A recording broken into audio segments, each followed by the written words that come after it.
ನಮಸ್ತೆ ಸ್ನೇಹಿತರೆ, welcome back to my channel. ಎಲ್ಲ ಚೆನ್ನಾಗಿದ್ದೀರಾ ಅಂತ ಭಾವಿಸ್ತೀನಿ. ಇವತ್ತಿನ ದಿನ ವ್ಲಾಗ್ ಬಂದು ಇದು ಅಕ್ಷಯ ತೃತೀಯ ವ್ಲಾಗ್ ಆಗಿರುತ್ತೆ.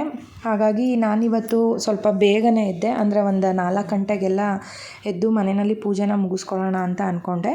ಯಾಕೆ ಅಂತಂದರೆ ಹೊರಗಡೆ ಒಂದು ಫಂಕ್ಷನ್ಗೆ ಹೋಗೋದಿತ್ತು. ಹಾಗಾಗಿ ಇನ್ನು ಅಕ್ಷಯ ತೃತೀಯ ಅಂದರೆ ತುಂಬಾ ಒಳ್ಳೆಯ ದಿನ, ತುಂಬ ಶುಭ ದಿನ ಅಂತಲೇ ಹೇಳ್ಬೋದು.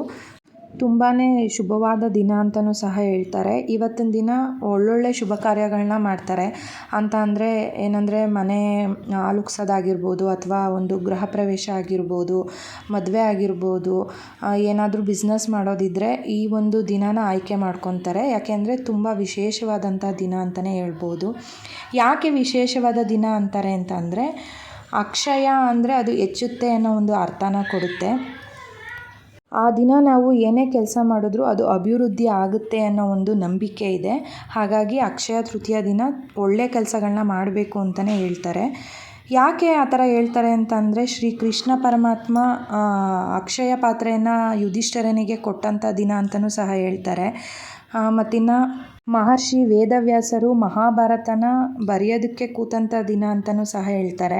ಮತ್ತಿನ್ನು ಕೃಷ್ಣನ ಗೆಳೆಯ ಸುಧಾಮನ ಕಥೆನೂ ಸಹ, ಅಂದರೆ ಏನು ಅವನು ಎಷ್ಟು ಬಡತನ ಇರುತ್ತೆ, ಅವನಿಗೊಂದು ಸಿರಿತನ ಬಂದಂಥ ದಿನವೂ ಅಕ್ಷಯ ತೃತೀಯನೇ ಆಗಿರುತ್ತೆ ಅಂತ ಹೇಳ್ತಾರೆ.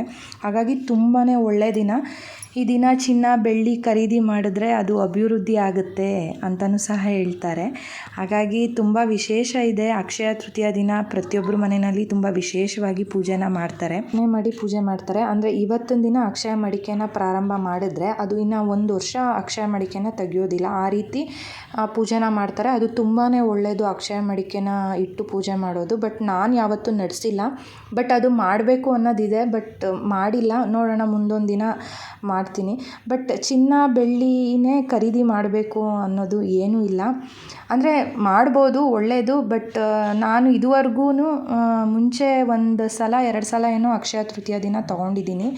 ಬಟ್ ಅದಾದಮೇಲೆ ನಾನು ತೊಗೊಳೋದಕ್ಕೆ ಹೋಗಿಲ್ಲ. ಯಾಕೆಂದರೆ ಯಾರೋ ಒಬ್ಬರು ತಿಳಿದವ್ರು ಹೇಳಿದ್ರು, ಅವತ್ತಿನ ದಿನ ಮನೆಗೆ ದಿನಸಿ ಸಾಮಾನನ್ನ ತರೋದ್ರಿಂದ ತುಂಬ ಒಳ್ಳೆಯದು ಅಂತ ಅಂದ್ಬಿಟ್ಟು. ಅಂದರೆ ನಮ್ಮ ಮನೆಯಲ್ಲಿ ಆಲ್ರೆಡಿ ಇದ್ರೂ ಸಹ ಅವತ್ತಿನ ದಿನ ಹೊಸ್ದಾಗಿ ಬೇಳೆ, ಸಕ್ಕರೆ, ಅಕ್ಕಿ, ಬೆಲ್ಲ, ಉಪ್ಪು ಏನಾದರೂ ಸರಿ ಅದನ್ನು ತಂದು ದೇವ್ರ ಮುಂದೆ ಇಟ್ಟು ಪೂಜೆ ಮಾಡಬೇಕು, ಅಭಿವೃದ್ಧಿ ಆಗುತ್ತೆ. ಅಂದರೆ ಮನುಷ್ಯನಿಗೆ ಏನಂದರೆ ಚಿನ್ನ ಬೆಳ್ಳಿ ಅನ್ನೋದು ಪ್ರತಿಯೊಬ್ಬರಿಗೂ ಆಸೆ ಇದ್ದೇ ಇರುತ್ತೆ.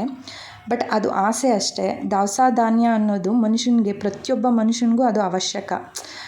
ಆಸೆನ ಬಿಟ್ಟರೂ ಅವಶ್ಯಕವಾಗಿರೋ ವಸ್ತುಗಳನ್ನ ಯಾರೂ ಬಿಡೋದಕ್ಕಾಗಲ್ಲ. ಹಾಗಾಗಿ ಅದು ಅಭಿವೃದ್ಧಿ ಆಗಬೇಕು ಅಂತ ಅಂದ್ಬಿಟ್ಟು, ಅದ್ರ ಜೊತೆಗೇ ನಾನು ಸ್ವಲ್ಪ ಅರ್ಶಿನದ ಕೊಂಬು, ಮತ್ತಿನ್ನು ಅರಿಶಿನ ಕುಂಕುಮ, ಮತ್ತು ಎಲೆ ಅಡಿಕೆ, ಮತ್ತಿನ್ನು ದೇವ್ರ ಮುಂದೆ ಯಾವಾಗಲೂ ಇಡೋ ಅಂಥ ನೋಟನ್ನ ಬೀರನಲ್ಲಿ ಇಟ್ಟಿರ್ತೀನಿ. ಅದನ್ನು ಅವತ್ತಿನ ದಿನ ಈಚೆ ಇಟ್ಟು ಒಂದು ಬೆಳ್ಳಿ ಕಾಯಿನು, ಮತ್ತಿನ್ನು ಒಂದು ಚಿನ್ನದೇನಾದರೂ ಕಾಯಿನ್ ಇದ್ದರೆ ಇಡ್ಬೋದು. ಬಟ್ ಕಾಯಿನ್ ಇರಲಿಲ್ಲ, ಹಾಗಾಗಿ ನನ್ನದೇ ಒಂದು ಒಡವೆನ ಇಟ್ಟು ಇಷ್ಟನ್ನು ಇಟ್ಟು ನಾನು ಪೂಜೆನ ಮಾಡಿ ಮುಗಿಸ್ದೆ. ತುಂಬ ಚೆನ್ನಾಗಿ ಪೂಜೆ ಆಯಿತು. ಏನಂದರೆ ಕೆಲವೊಬ್ಬರು ಅವತ್ತಿನ ದಿನ ಚಿನ್ನ ಬೆಳ್ಳಿನೇ ತರಬೇಕು ಅಂತ ಅಂದ್ಕೊಂಡ್ಬಿಟ್ಟಿರ್ತಾರೆ. ಬಟ್ ಅದಲ್ದಲೇ ಇದ್ರೂ ನಮ್ಮ ಹತ್ರ ದುಡ್ಡಿಲ್ಲ ಅಂತ ಅಂದ್ರೂ ಅಟ್ಲೀಸ್ಟ್ ಮನೆಗೆ ಈ ರೀತಿ ಒಂದು ಸಾಮಗ್ರಿಗಳೇನಿರುತ್ತೆ, ಕೊನೆಗೆ ಏನೂ ಆಗಲಿಲ್ಲ ಅಂದರೂ ಅಟ್ಲೀಸ್ಟ್ ಒಂದು ಉಪ್ಪಾದರೂ ಸಹ ಹೊಸ್ದಾಗಿ ತಂದು ದೇವ್ರ ಮುಂದೆ ಇಟ್ಟು ಪೂಜೆ ಮಾಡೋದ್ರಿಂದನೂ ಒಳ್ಳೆಯದಾಗುತ್ತೆ. ಫೈನಲಿ ಎಲ್ಲರಿಗೂ ಅಕ್ಷಯ ತೃತೀಯ ಶುಭಾಶಯಗಳು. ಎಲ್ಲರಿಗೂ ಅಭಿವೃದ್ಧಿ ಆಗಲಿ, ಎಲ್ಲ ಅಂದ್ಕೊಂಡಿರೋ ಕೆಲಸಗಳು ಚೆನ್ನಾಗಾಗಲಿ ಅಂತ ಹೇಳೋದಕ್ಕೆ ಇಷ್ಟಪಡ್ತೀನಿ.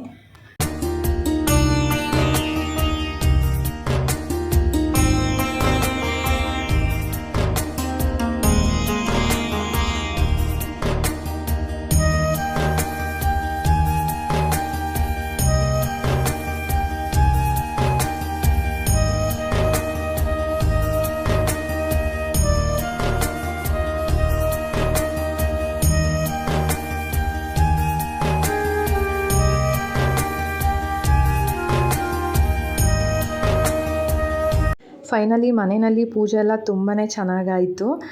ಅಷ್ಟರಲ್ಲಿ ನನ್ನ ಮಗನೂ ಎದ್ದು ಬಂದ. ಅವ್ನು ಬರ್ತಿದ್ದಂಗೆ ದೇವ್ರ ಮನೆ ನೋಡಿಬಿಟ್ಟು ದೇವ್ರಿಗೆ ಕೈ ಮುಗಿದು ಅಡ್ಡ ಬಿದ್ದು ಟಿ ವಿನಲ್ಲಿ ದೇವ್ರ ಸಾಂಗ್ ಹಾಕಿದ್ದೆ. ಸೊ ಅವ್ನ ಖುಷಿಗೋ ಏನೋ ಗೊತ್ತಿಲ್ಲ, ಈ ರೀತಿ ಒಂದು 3 ಸುತ್ತಬಿಟ್ಟು ಸುಮ್ಮನೆ ಕೂತ್ಕೊಂಡ. ಸರಿ ಅಂದ್ಬಿಟ್ಟು ಅವನಿಗೂ ಹಾಲು ಕಾಯಿಸಿ ಕೊಟ್ಟೆ. ಆಮೇಲೆ ಸ್ವಲ್ಪ ಸಾಮಾನು ಏನು ತಂದಿದ್ದೆ ಅದನ್ನೆಲ್ಲ ಸ್ಟೋರ್ ಮಾಡಿಕೊಂಡೆ.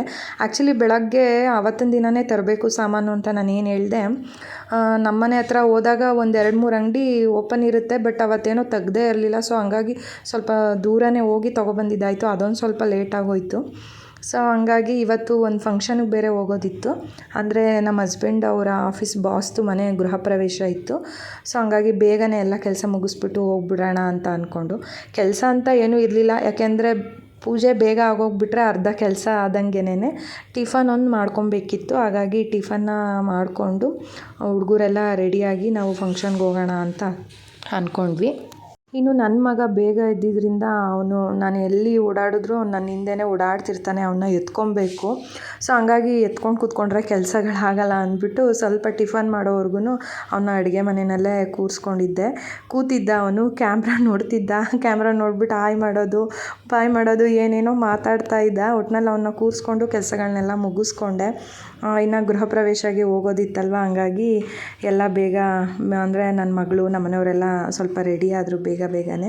ಇವನಿಗೂ ರೆಡಿ ಮಾಡಿ ಫೈನಲಿ ಕೆಲವೊಂದು ರೆಡಿ ಆದ ತಕ್ಷಣ ಈ ಥರ ಫೋಟೋಗಳನ್ನ ತೊಗೊಂಡ್ಬಿಡ್ತೀವಿ, ಒಂದು ಮೆಮೊರಿ ಅಲ್ವಾ. ಹಾಗಾಗಿ ಆಮೇಲೆ ಅಲ್ಲಿಗೆ ಹೊರಟ್ವಿ. ಏನಂದರೆ ಗೃಹ ಪ್ರವೇಶ ಅಂದರೆ ನೋಡಿ, ಇಂಥ ಒಂದು ಒಳ್ಳೆ ದಿನ ಸಿಗೋದು ತುಂಬಾ ರೇರು. ಹಂಗಾಗಿ ಅಕ್ಷಯ ತೃತೀಯ ದಿನ ಗೃಹ ಪ್ರವೇಶ ಮಾಡೋದು ತುಂಬಾ ಒಳ್ಳೆಯದು ಅಂತಲೇ ಹೇಳ್ಬೋದು. ಅವರು ಸಹ ಸತ್ಯನಾರಾಯಣ ಸ್ವಾಮಿ ಪೂಜೆನ ಇಟ್ಕೊಂಡಿದ್ರು. ಗಣಪತಿ ಹೋಮ ಎಲ್ಲ ಇತ್ತು. ನನಗೂ ತುಂಬಾ ಖುಷಿ ಆಯಿತು. ಯಾಕೆಂದರೆ ಒಳ್ಳೆಯ ದಿನ ಸತ್ಯನಾರಾಯಣ ಸ್ವಾಮಿ ಪೂಜೆಗೆ ಹೋಗಿದ್ವಿ. ಕರಿದಲ್ಲೇ ಇದ್ದರೂ ಹೋಗಬೇಕು ಅಂತಾರೆ ಸತ್ಯನಾರಾಯಣ ಸ್ವಾಮಿ ಪೂಜೆಗೆ. ಹಾಗಾಗಿ ಪೂಜೆ ಮುಗಿಸ್ಕೊಂಡು ಊಟ ಎಲ್ಲ ಮಾಡಿಕೊಂಡು ರಿಟರ್ನ್ ಆದ್ವಿ. ಐ ಹೋಪ್ ಈ ವ್ಲಾಗ್ ನಿಮಗೆ ಇಷ್ಟ ಆಗಿದೆ ಅಂತ ಭಾವಿಸ್ತೀನಿ. ಇಷ್ಟ ಆಗಿದರೆ ದಯವಿಟ್ಟು ಲೈಕ್ ಮಾಡಿ, ಶೇರ್ ಮಾಡಿ, ಸಬ್ಸ್ಕ್ರೈಬ್ ಮಾಡ್ದಲ್ಲೇ ನೋಡ್ತಿದ್ರೆ ದಯವಿಟ್ಟು ಸಬ್ಸ್ಕ್ರೈಬ್ ಮಾಡಿ, ಸಪೋರ್ಟ್ ಮಾಡಿ. Thank you.